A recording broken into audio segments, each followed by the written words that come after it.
All right, so the JDM swap was successful. The engine runs really good and no check engine lights, anything like that. And I didn't do a installation video step by step, but I'll just kind of do like a little recap and a couple tips before I get into all of that. When you're doing this stuff and you pull the engine out, be sure to make sure your torque converter is fully engaged, especially if yours was like mine and kind of pulled out with the torque converter, because there's 3 sets of splines. There's 2 splines on the shaft in the transmission, and then there's like 1 outer spline on the torque converter. That outer spline will lock into your transmission pump. So just make sure that's fully engaged. It's very important because you could either damage your transmission pump or it won't be engaged, and then your transmission won't have any fluid to pump and it won't work. So make sure you do that. And also another tip I would say is to take the intake manifold off early. That way you can reach the starter and the power steering pump and all that, and it's a direct pull out and a direct push back in or drop back in. Those are 2 little tips for that, but I will do a little recap. So basically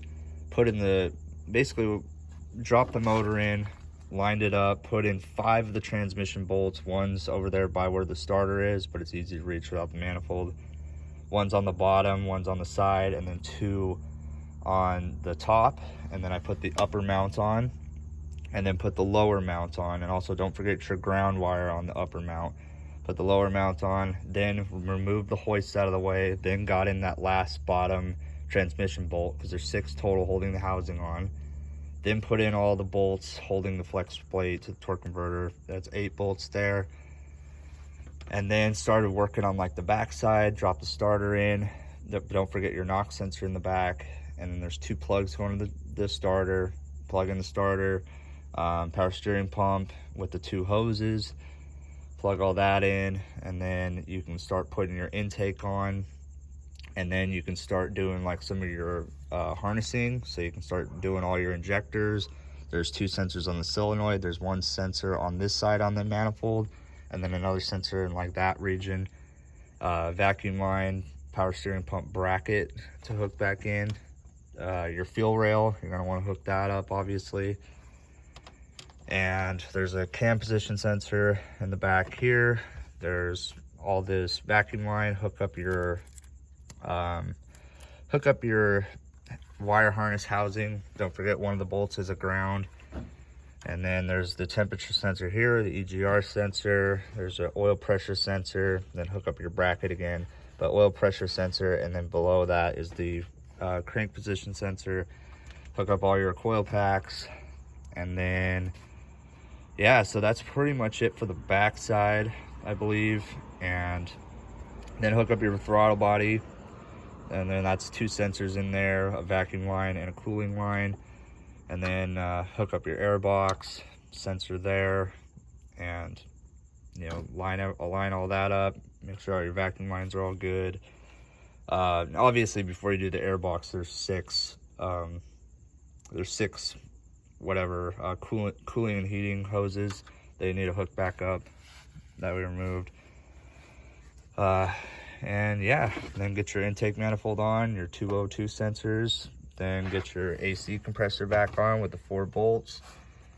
Put the fan back in, put the belt tensioner back on, put the alternator back on, hook up all those wires.